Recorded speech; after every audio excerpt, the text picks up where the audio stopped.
Hello നമസ്കാരം. മഴത്തോര് മുമ്പിടെ നാളത്തെ സ്റ്റോറിയാണ് പറയാൻ പോകുന്നത്. ഭയങ്കര രസകരമായിട്ടും സംഭവബഹുലമായിട്ടുള്ള കാര്യങ്ങളാണ് നാളത്തെ എപ്പിസോഡിൽ സംഭവിക്കുന്നത് കേട്ടോ. അങ്ങനെ നമ്മുടെ അലീനയെ ആ പോലീസ് സ്റ്റേഷനിൽ തന്നെ ഇരുത്തിയേക്കുകയാണ്.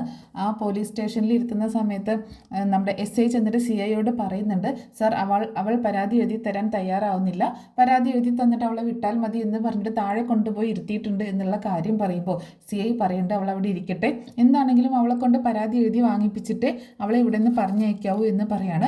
രാത്രിയെങ്കിൽ രാത്രി, ഇപ്പോൾ പകലല്ലേ, പകല് പരാതി ഇല്ലാത്തവൾക്ക് രാത്രിയാകുമ്പോൾ പരാതി വന്നോളും എന്ന് പറയാണ് CI. അങ്ങനെ അലീനെ അവിടെ തന്നെ സ്റ്റേ ചെയ്യാനായിട്ട് അയാൾ പറയാണ്. ഭയങ്കര സൂത്രശാലിയാണ് ആ CI കേട്ടോ. അപ്പോൾ അയാളും അത്രയ്ക്ക് നല്ലൊരു മനുഷ്യനൊന്നുമല്ല, അതുകൊണ്ട് തന്നെ അയാളുടെ ലക്ഷ്യം ഉദ്ദേശമൊക്കെ വേറെയാണ്. അതേസമയം അലീനയാണെങ്കിൽ ഈ സെല്ലിന് അടുത്താണല്ലോ ഇരിക്കുന്നത്. അപ്പോൾ രോഹിത്തിനിടയ്ക്ക് നോക്കുന്നുണ്ട്. രോഹിത്തിൻ്റെ അവസ്ഥ കണ്ടിട്ട് അലീനയ്ക്ക് ഭയങ്കര സങ്കടമൊക്കെ വരുന്നുണ്ട്. പക്ഷെ അവർ ചെയ്ത പ്രവൃത്തി ഓർത്തിട്ട് ഭയങ്കര ദേഷ്യമുണ്ട്. ഹരിയെ നോക്കുകയാണെങ്കിൽ ഹരി ഭയങ്കര കൂളായിട്ട്, അതായത് നീ ആരടി പുല്ലേ എന്നുള്ളൊരു ഭാവത്തിൽ, ഇതൊക്കെ ഞാൻ കുറേ കണ്ടതാ എന്നുള്ളൊരു എക്സ്പ്രഷനിലാണ് ഇരിക്കുന്നത്. എന്നെ എന്താണെങ്കിലും രക്ഷിക്കും, ഞാൻ ഇവിടെ നിന്ന് രക്ഷപ്പെടും എന്നുള്ളൊരു ഭാവത്തിലാണ് ഹരി ഇരിക്കുന്നത്. രോഹിത്താണെങ്കിൽ ജീവിതം തീർന്നു എന്നുള്ള ഒരു ചിന്തയിലാണ്, അങ്ങനത്തെ ഒരു രീതിയിലാണ്. മറ്റു രണ്ടുപേരുടെ അവസ്ഥ പിന്നെ പറയണ്ട, അവരൊക്കെ അകപ്പെട്ട ഒരു അവസ്ഥയിൽ തന്നെയാണ് അവരും ഉള്ളത്. അലീനയാണെങ്കിൽ രോഹിത്തിനെ നോക്കുമ്പോൾ രോഹിത്ത് ഭയങ്കര അവശതയായിട്ടൊക്കെ കാണുന്നത്. അലീനയെ ഇടയ്ക്ക് രോഹിത്ത് നോക്കുകയും ചെയ്യുന്നുണ്ട്. ആ സമയത്ത് രോഹിത്ത് ഇങ്ങനെ ചിന്തിക്കുന്നുണ്ട്. പണ്ട് അലീന പറഞ്ഞ കാര്യം രോഹിത്ത് ചിന്തിച്ചു പോവുകയാണ്. അവൻ്റെ കൂട്ടുകെട്ട് നിന്നെ നാശത്തിലേക്ക് എത്തിക്കുള്ളൂ, നിന്നെ ജയിലിൽ കയറ്റും, അവനോടൊത്തുള്ള സഞ്ചാരം എന്നൊക്കെ അലീന പറഞ്ഞത് രോഹിത്ത് ആ സമയത്ത് ഓർക്കുകയാണ്. അലീന അവിടെ ഇങ്ങനെ ഇരിക്കുന്നത് കാണുമ്പോൾ പിന്നെ അലീന നോക്കുന്ന സമയത്ത് രോഹിത്ത് നോട്ടം മാറ്റുകയും ചെയ്യുന്നുണ്ട്. പിന്നീട് കാണിക്കുന്നത് ഹോസ്പിറ്റലാണ്. ഹോസ്പിറ്റലിൽ വൈജയുടെ അടുത്തേക്ക് സുലോചന വരുന്നുണ്ട്. ഏകദേശം രാത്രിയൊക്കെ ആയി തുടങ്ങിയിട്ടുണ്ട്. ആ സമയത്ത് രാത്രി വൈജയ്ക്ക് കൂട്ടിയിരിക്കാനായിട്ട് വരുന്നതാണ്. ബാലചന്ദ്രനും അവിടെ തന്നെയാണല്ലോ. പക്ഷേ ബാലചന്ദ്രന് ഒരു പുരുഷനായതുകൊണ്ട് ആൾ കൂടെ വേണമെന്നില്ല, ആരെങ്കിലുമൊക്കെ അവിടെ ഉണ്ടായാൽ മതി, സിസ്റ്റർമാർ നോക്കിക്കോളും, ICUലല്ലേ, കാര്യങ്ങളൊക്കെ അതൊന്നും കുഴപ്പമില്ല. പക്ഷേ വൈജയ്ക്ക് ഒരാൾ ബൈസ്റ്റാൻഡറായിട്ട് കൂടെ വേണം എന്നുള്ളതുകൊണ്ട് സുലോചന വരികയാണ്. സുലോചന വരുന്ന സമയത്ത് ഇങ്ങനെ കാര്യങ്ങളൊക്കെ സംസാരിക്കുന്നുണ്ട്. ചേച്ചി അറിഞ്ഞില്ലായിരുന്നോ കാര്യങ്ങൾ എന്ന് ചോദിക്കുകയാണ്. അറിഞ്ഞു സുലോചന, എന്തെങ്കിലും വഴിയുണ്ടോ രോഹിത്തിനെ രക്ഷിക്കാൻ, ഗോവർദ്ധനൻ എന്തെങ്കിലും പറഞ്ഞോ എന്നൊക്കെ ചോദിക്കുമ്പോൾ എന്ത് പറയാനാ ചേച്ചി, ഒരു രക്ഷയില്ല, ഇപ്പോൾ വീട്ടിൽ ആരുമില്ല, അലീനയും പോലീസ് പിടിച്ചുകൊണ്ട് പോയേക്കാണെന്ന് പറയണം.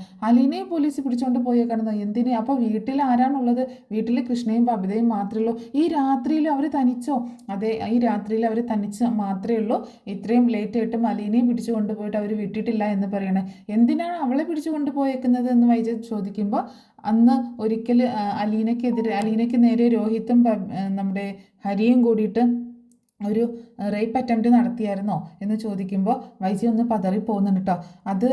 അതെങ്ങനെ എന്നൊക്കെ ഇങ്ങനെയുള്ള രീതിയിൽ നിൽക്കുമ്പോൾ ആ ഒരു കേസിനെ കുറിച്ചിട്ട് ചോദിക്കാൻ വേണ്ടിയിട്ട് വിളിച്ചുകൊണ്ട് പോയതാണ്. പരാതി എഴുതി വാങ്ങിപ്പിക്കാനാണ് പോലീസ് ശ്രമിക്കുന്നത്. പക്ഷേ പരാതി കൊടുക്കില്ല എന്നും പറഞ്ഞ് അലീന അവിടെ തന്നെ ഇരിക്കുകയാണ്. അത് കാരണം അലീനയെ 5ാം പ്രതിയാക്കിയിട്ട് കേസ് രജിസ്റ്റർ ചെയ്യാനാണ് അവരുടെ പോലീസുകാരുടെ നീക്കം എന്നൊക്കെ പറയുകയാണ് വൈജയന്തിയോട് സുലോചന. ഇതൊക്കെ കേട്ടിട്ട് വൈജിക്ക് ഭയങ്കര ഒരു വല്ലാത്തൊരു വിമ്മിഷ്ടമൊക്കെയാണ്. കാരണം വീട്ടിൽ ബബിതയും കൃഷ്ണമോളും തനിച്ചാണ് എന്നുള്ള ഒരു കാര്യം വൈജയെ വല്ലാതെ ആശങ്കപ്പെടുത്തുന്നുണ്ട്. അലീന ഉണ്ടെങ്കിൽ എന്തൊക്കെ പറഞ്ഞാലും അലീന ഉണ്ടെങ്കിൽ വൈജയ്ക്ക് മക്കളുടെ കാര്യത്തിൽ പേടിയൊന്നുമില്ല. രോഹിത്ത് ജയിലിലാണ്, ബാലചന്ദ്രൻ ഹോസ്പിറ്റലിലാണ്. അപ്പോൾ മക്കളുടെ കാര്യങ്ങളൊക്കെ അലീന നോക്കും. അലീനയ്ക്ക് അത്രയ്ക്കൊരു ധൈര്യമൊക്കെ ഉണ്ട് എന്നുള്ളത് വൈജിക്ക് അറിയാം. അപ്പോൾ എൻ്റെ മക്കൾ തനിച്ചാണല്ലോ, അവർ എന്തായിരിക്കും അവരുടെ അവസ്ഥ എന്നൊക്കെ ആലോചിച്ച് ഇങ്ങനെ ഭയങ്കരമായിട്ട് വിഷമിച്ചുകൊണ്ടിരിക്കുകയാണ്.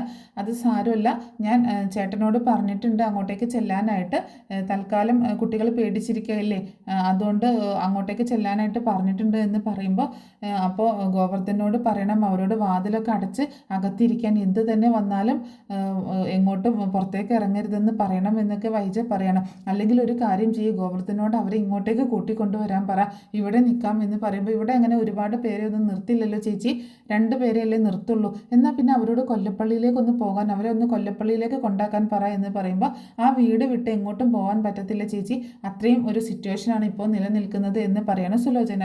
എൻ്റെ മക്കൾ തനിച്ച് പേടിച്ചിരിക്കുമായിരിക്കുമല്ലോ എന്നൊക്കെ ഓർത്തിട്ട് ആകെ വേവലാതിപ്പെടുന്നുണ്ട് വൈജയന്തി. അതേസമയം ഗോവർദ്ധനൻ വന്നിട്ട് സുലോചനയെ വിളിക്കുന്നുണ്ട്. സുലോചനയെ വിളിക്കുന്ന സമയത്ത് ഞാനിപ്പോൾ വരാൻ ചേച്ചി എന്ന് പറഞ്ഞിട്ട് പുറത്തേക്ക് പോവാണ്. ഇതേ ബാലേട്ടനോട് പറയേണ്ട അലീനയെ അവർ കൊണ്ടുപോയ കാര്യം ഇല്ലാന്നുണ്ടെങ്കിൽ ബാലേട്ടൻ ഇത് അറിയുമ്പോൾ നമ്മൾ പറഞ്ഞില്ല എന്ന് ഓർത്തിട്ട് അങ്ങനെ പറഞ്ഞ് നമ്മളെ വഴക്ക് പറയുമല്ലോ എന്ന് പറയുമ്പോൾ ബാലേട്ടനോട് പറഞ്ഞു കഴിഞ്ഞാൽ ആകെ പ്രശ്നമാവുമല്ലോ എന്നിങ്ങനെ പറയണം സുലോചന. അത് പറഞ്ഞിട്ട് കാര്യമില്ലല്ലോ, എന്താണെങ്കിലും ബാലേട്ടനെ അറിയിക്കണ്ടേ എന്ന് പറഞ്ഞിട്ട് ബാലചന്ദ്രനോട് വിവരം പറയാനായിട്ട് പോവുകയാണ് സുലോചനയും ഗോവർദ്ധനും കൂടിയിട്ട്.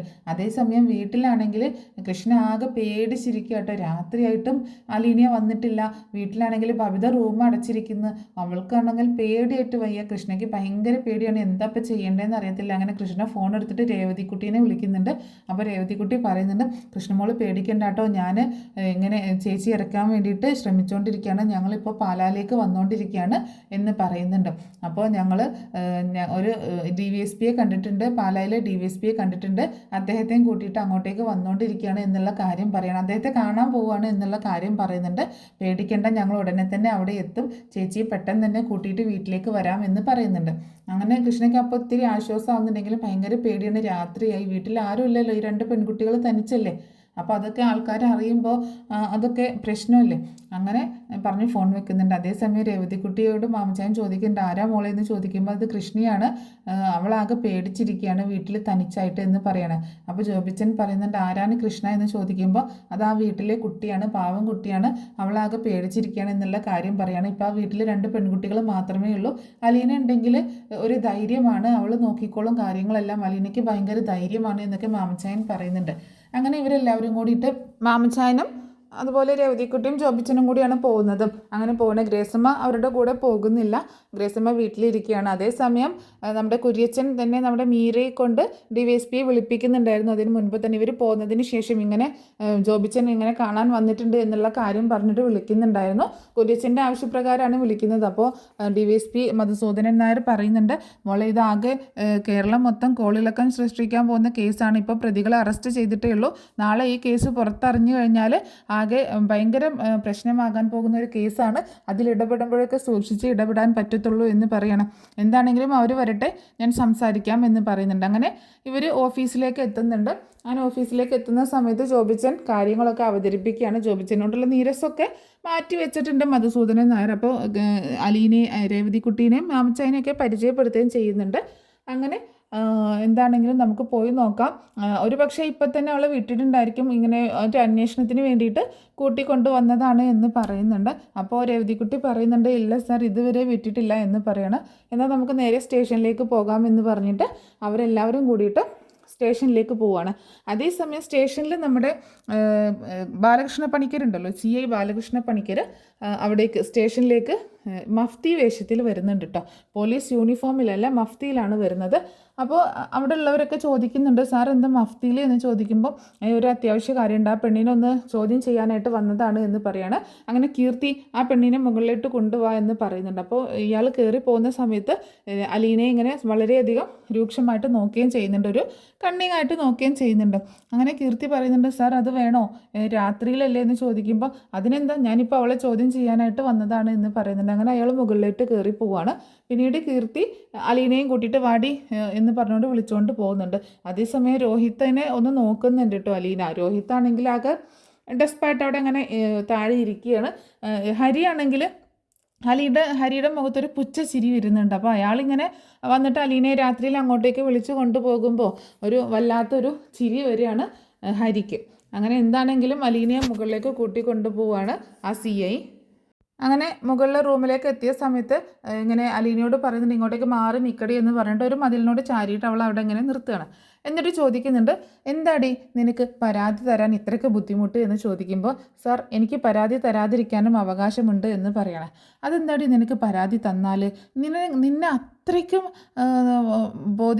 നിനക്ക് അത്രയും ബോധിച്ചവരാണോ അച്ഛനും മകനും എന്ന് ചോദിക്കുമ്പോൾ, സാർ വാക്കുകൾ സൂക്ഷിച്ച് സംസാരിക്കണം എന്ന് അലീന പറയണം. വളരെ ബോൾഡായിട്ടാണ് CIയോട് അവൾ സംസാരിക്കുന്നത്.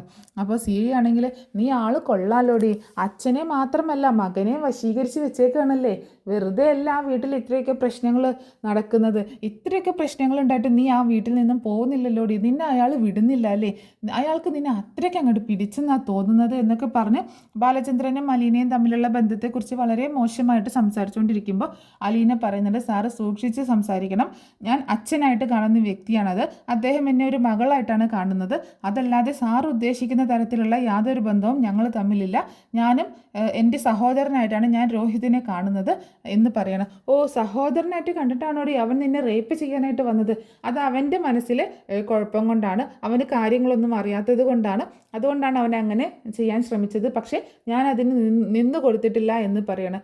എന്ത് കാര്യങ്ങളാടി അവൻ അറിയാത്തത് എന്ന് ചോദിക്കുമ്പോൾ അലീന ഒന്നും പറയുന്നില്ല കേട്ടോ. അലീന പറയുന്നുണ്ട്, സാർ വാക്കുകൾ സൂക്ഷിച്ച് സംസാരിക്കണം, സാറ് കുറേ ആയിട്ട് എന്നെ ഒരുപാട് തെറി പറയുന്നുണ്ട് എന്ന് പറയുമ്പോൾ, പറയടി പിന്നെ നിന്നെ തെറിയല്ലാണ്ട് വേറെ എന്താടി നിന്നെ അഭിസംബോധന ചെയ്യേണ്ടത്, നീ വല്ല പുണ്യാളത്തി വന്നേക്കുന്നു എന്നൊക്കെ പറഞ്ഞ് അലീനയോട് ഭയങ്കര ദേഷ്യപ്പെട്ടുകൊണ്ട് സംസാരിക്കണം. അതേസമയം പിന്നീട് കാണിക്കുന്നത് ബാലചന്ദ്രൻ്റെ അടുത്ത് ഗോവർദ്ധനും സുലോചനയും കൂടി വരുന്നുണ്ട്. അവർ വന്നിട്ട് ഇങ്ങനെ സംസാരിക്കുന്നുണ്ട് കേട്ടോ. അപ്പോൾ ബാലചന്ദ്രൻ പറയുന്നുണ്ട്, ഗോവർദ്ധന വീട്ടിലെ കാര്യങ്ങൾ എന്തായി, നീ അലീനയെ വിളിച്ചു നോക്കിയായിരുന്നോ, എന്താണ് അവിടെ കുഴപ്പമൊന്നുമില്ലല്ലോ എന്ന് ചോദിക്കുമ്പം അവരൊക്കെ സേഫായിട്ട് ഇരിക്കില്ലേ, വീട്ടിൽ പ്രശ്നങ്ങളൊന്നും ഇല്ലല്ലോ എന്ന് ചോദിക്കുമ്പോൾ ഇവർ രണ്ടുപേരും മുഖത്തോട് മുഖം നോക്കുകയാണ്. എന്താ നിങ്ങളൊന്നും പറയാത്തത്, വീട്ടിലേക്ക് വിളിച്ചില്ല എന്ന് ചോദിക്കുമ്പോൾ അത് ബാലേട്ട ചെറിയൊരു പ്രശ്നമുണ്ട് എന്ന് ഗോവർദ്ധനൻ പറയണം. എന്താ കാര്യം എന്ന് അന്വേഷിക്കുമ്പോൾ പോലീസ് വീണ്ടും വീട്ടിൽ വന്നായിരുന്നു രോഹിത്തിൻ്റെ റൂമൊക്കെ പരിശോധിക്കാനായിട്ട്. ആ സമയത്ത് പോലീസ് അലീനയെ അറസ്റ്റ് ചെയ്ത് കൊണ്ടുപോയി എന്ന് പറയണം. ഇത് കേട്ടിട്ട് ബാലചന്ദ്രൻ ആകെ ഷോക്കാവാണ്. അലീനയെ അറസ്റ്റ് ചെയ്ത് കൊണ്ടുപോയെന്നോ, എന്തിന് എന്ന് ചോദിക്കുമ്പോൾ അവർക്ക് എന്തോ ചോദിച്ചറിയാനാണെന്നും പറഞ്ഞാണ് കൊണ്ടുപോയത് എന്ന് പറയണം. എന്ത് ചോദിച്ചറിയാൻ എന്ന് ചോദിക്കുമ്പോൾ അന്ന് പണ്ട് അലീനയ്ക്ക് നേരെ ഇങ്ങനെ എന്തെങ്കിലും റേപ്പ് അറ്റംപ്റ്റ് ഹരിയും രോഹിതും ചെയ്തിട്ടുണ്ടായിരുന്നോ ബാലേട്ട എന്ന് ചോദിക്കുകയാണ് ഗോവർദ്ധൻ. ബാലചന്ദ്രൻ ആ സമയത്തൊന്ന് പരുങ്ങി പോകുന്നുണ്ട്, കാരണം ആ കാര്യങ്ങളൊന്നും പുറം ലോകം അറിയാത്ത കാര്യമാണ്. പക്ഷേ ഇതിപ്പം എല്ലാവരും അറിഞ്ഞ സ്ഥിതിക്ക് ബാലചന്ദ്രൻ പറയുന്നുണ്ട്, അത് എങ്ങനെയാണ് അറിഞ്ഞത് എന്ന് ചോദിക്കുമ്പോൾ രോഹിതും ഹരിയും തന്നെ പോലീസിനോട് പറഞ്ഞതാണ്, അപ്പോൾ അതിൻ്റെ പേരിൽ അലീനയെ ചോദ്യം ചെയ്യാനായിട്ട് വിളിച്ചു കൊണ്ടുപോയതാണ് എന്ന് പറയണം. എന്നിട്ട് ചോദ്യം ചെയ്യലൊക്കെ കഴിഞ്ഞില്ലേ, അവൾ വീട്ടിലെത്തിയിട്ടുണ്ടാവില്ല എന്ന് ചോദിക്കുമ്പം സുലോചന പറയുന്നുണ്ട്, അതാണ് പ്രശ്നം, ഇതുവരെ അലീനയെ അവർ വിട്ടിട്ടില്ല എന്ന് പറയണം. അതെന്താ എന്ന് ചോദിച്ച് ബാലചന്ദ്രൻ ദേഷ്യപ്പെട്ട് സംസാരിക്കുകയാണ്. അതെന്താന്ന് വെച്ചാൽ അവർക്കെതിരെ ഒരു പരാതി കൊടുക്കാൻ പോലീസ് അലീനയെ നിർബന്ധിക്കുന്നുണ്ട്, പക്ഷേ അലീന അവർക്കെതിരെ പരാതി കൊടുക്കാൻ തയ്യാറല്ല, അത് മുൻപ് കഴിഞ്ഞു പോയ കാര്യങ്ങളാണ്, അതിനെപ്പറ്റി ഇനി സംസാരിക്കേണ്ട ആവശ്യമില്ല എന്ന് പറഞ്ഞിട്ട് അലീന അതിന് കേസ് കൊടുക്കാൻ തയ്യാറാവുന്നില്ല, പരാതി കൊടുക്കാൻ. അത് കാരണം അലീന ഇതുവരെ വിട്ടിട്ടില്ല, പോലീസ് സ്റ്റേഷനിൽ പിടിച്ചു വെച്ചിരിക്കുകയാണ് എന്ന് പറയുമ്പോൾ ബാലചന്ദ്രൻ വല്ലാതെ ദേഷ്യം വരികയാണ്. അപ്പോൾ ബബിതയും കൃഷ്ണയും തനിച്ചാണോ വീട്ടിൽ, അലീന പോലീസ് സ്റ്റേഷനിലോ എന്ന് പറഞ്ഞിട്ട് ചാടി എഴുന്നേക്കാണ്. കയ്യിൽ വെച്ചിരിക്കുന്ന ആ ട്രിപ്പിൻ്റെ സാധനമൊക്കെ എടുത്ത് കളയാൻ നോക്കുമ്പോൾ സിസ്റ്റേഴ്സും എല്ലാവരും ഓടി വരുന്നുണ്ട്. അപ്പോൾ ഗോവർദ്ധനും സുലോചനയും പറയുന്നുണ്ട്, ബാലേട്ട ക്ഷമിക്ക്, ഒന്ന് അടങ്ങിക്കിടക്ക്, ബാലേട്ടൻ ഈ അവസ്ഥയിൽ പുറത്തിറങ്ങാൻ പറ്റില്ല എന്ന് പറയുമ്പോൾ, പിന്നെ എൻ്റെ മോൾ അവിടെ പോലീസ് സ്റ്റേഷനിൽ കൊണ്ടുപോയി വെച്ചിട്ട് ഞാനിവിടെ ഇങ്ങനെ സുഖവാസത്തിൽ കിടക്കാനാണോ, എന്നെ കൊണ്ട് പറ്റത്തില്ല, നീ വന്നേ, എനിക്കിപ്പോൾ തന്നെ പോലീസ് സ്റ്റേഷനിലേക്ക് പോകണോ എന്ന് പറയുമ്പോൾ ബാലേട്ടൻ അത് ഓർത്ത് വിഷമിക്കേണ്ട, ഞാൻ എല്ലാ കാര്യങ്ങളും അറേഞ്ച് ചെയ്തിട്ടുണ്ട്, അത് അലീനയെ ഒരു കുഴപ്പം കൂടാതെ ഇപ്പോൾ തന്നെ വീട്ടിലേക്ക് കൊണ്ടുപോകും എന്നൊക്കെ പറഞ്ഞ് ആശ്വസിപ്പിക്കാൻ ശ്രമിക്കുന്നുണ്ടെങ്കിലും ഇത്രയും നേരമായിട്ട് നിങ്ങളെ കൊണ്ടൊന്നും പറ്റിയില്ലല്ലോ അലീനയെ ഇറക്കിക്കൊണ്ട് വരാനായിട്ട് എന്ന് ചോദിക്കുക കേട്ടോ. അപ്പോൾ അലീനയെ ഒന്ന് കാണാനോ സംസാരിക്കാനോ പോലും പോലീസ് അനുവദിച്ചില്ല എന്ന് പറയുന്നുണ്ട്. ബാലേട്ടൻ ഒരു കാര്യം ചെയ്യും, മക്കൾ സേഫാണോ, മക്കൾ അവിടെ പേടിച്ചിരിക്കാതിരിക്കല്ലേ, ബാലേട്ടൻ ഒന്ന് അവരെ വിളിച്ച് സംസാരിക്കുന്നത്, ഞാൻ വിളിച്ചു തരാം എന്ന് പറഞ്ഞിട്ട് ഗോവർദ്ധൻ ഫോൺ എടുത്തിട്ട് വിളിക്കുകയാണ് കൃഷ്ണേനെ കേട്ടോ. കൃഷ്ണേനെ വിളിക്കുന്ന സമയത്ത് കൃഷ്ണ ഫോൺ എടുക്കുമ്പോൾ അങ്കിൾ എന്താണെന്ന് ചോദിക്കുമ്പോൾ അതേ ഞാൻ അച്ഛനെ കൊടുക്കാം, അച്ഛനെ സംസാരിക്കണമെന്ന് പറഞ്ഞിട്ട് ഫോൺ ബാലചന്ദ്രൻ വാങ്ങുന്ന ആ സമയത്ത് കൃഷ്ണമോൾ പൊട്ടിക്കരഞ്ഞ് പോകണം അച്ഛാന്ന് വിളിച്ചുകൊണ്ട് കേട്ടോ. അപ്പോൾ കൃഷ്ണയുടെ ഈ കരച്ചിൽ കേട്ടിട്ട് ബാലചന്ദ്രൻ ആകെ വല്ലാതാവുന്നുണ്ട്. എന്ത് പറ്റി മോളെ, എന്താ പറ്റിയത് എന്ന് ചോദിക്കുമ്പോൾ അച്ഛാ ഇവിടെ ഞാനും ഭബീച്ചും മാത്രമേ ഉള്ളൂ, പേടിയാവുന്ന അച്ഛൻ എന്ന് പറഞ്ഞിട്ട് പൊട്ടിക്കരയാണ്. മക്കൾ പേടിക്കണ്ട കേട്ടോ, ദേ അച്ഛനിപ്പോൾ അങ്ങോട്ടേക്ക് വരാം, വീട്ടിലേക്ക് വരാം എന്ന് പറയുമ്പോൾ അയ്യോ അച്ഛന് വയ്യാത്തതല്ലേ, അച്ഛൻ വരണ്ട എന്ന് പറയുന്നുണ്ട്.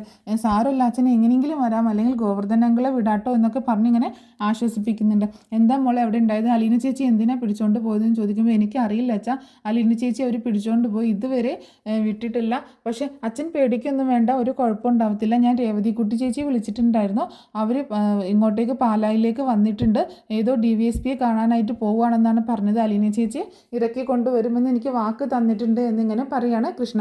അത് കേട്ടപ്പോൾ ബാലചന്ദ്രൻ ചോദിക്കുന്നുണ്ട്, രേവതിക്കുട്ടി എന്ത് ചെയ്യാനാ എന്ന് ചോദിക്കുമ്പോൾ രേവതിക്കുട്ടി നിൽക്കുന്ന ആ വീട്ടിലെ ആൻറ്റിയില്ലേ, ആ ആൻറ്റിയുടെ ആരുടോ കസിന്, ആ ആൻറ്റിയുടെ ഏതോ കസിൻ്റെ ഇങ്ങനെ റിലേഷനാണ് ഇങ്ങനെ DVSP, അതുകൊണ്ട് അവർ തമ്മിലുള്ള കണക്ഷൻ വെച്ചിട്ട് DYSPയെ കണ്ടിട്ട് പോലീസ് സ്റ്റേഷനിലേക്ക് പോകുകയാണെന്നാണ് എന്നോട് പറഞ്ഞത് എന്നിങ്ങനെ രേവതിക്കുട്ടി പറയുമ്പോൾ ബാലചന്ദ്രൻ ഇത്തിരി ആശ്വാസം തോന്നുന്നുണ്ട്.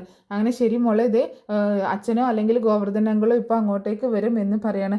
സാരമില്ല അച്ഛൻ, ഞങ്ങൾ വാതിലൊക്കെ അടച്ചാണ് ഇരിക്കുന്നത്, കുഴപ്പമൊന്നുമില്ല, എന്നാലും എല്ലാം കൂടി ആലോചിച്ചപ്പോൾ ആകെ വിഷമം വരികയാണ് എന്നൊക്കെ പറയുന്നുണ്ട്.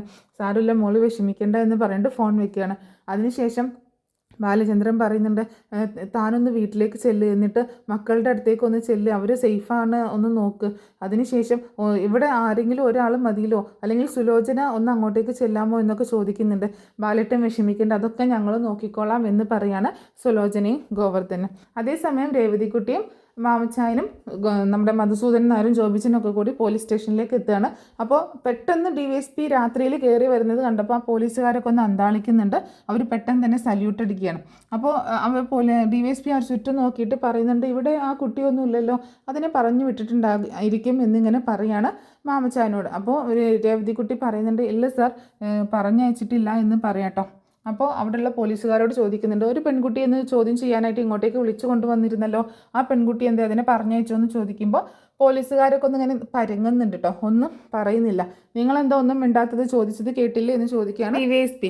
DYSPയുടെ ആ ചോദ്യം കേട്ടിട്ട് ഇവരൊക്കെ ഒന്നും ഇങ്ങനെ പരങ്ങാണ്. വീണ്ടും അയാൾ ചോദിക്കുന്നുണ്ട്, നിങ്ങളോടല്ലേ ചോദിച്ചത്, ആ പെൺകുട്ടി എന്തേ എന്ന് ചോദിക്കുമ്പോൾ പോലീസുകാർ പറയുന്നുണ്ട്, അവളെ ചോദ്യം ചെയ്യാനായിട്ട് CIയുടെ ഓഫീസ് റൂമിലേക്ക് വിളിച്ചുകൊണ്ട് പോയിട്ടുണ്ട് എന്ന് പറയണം.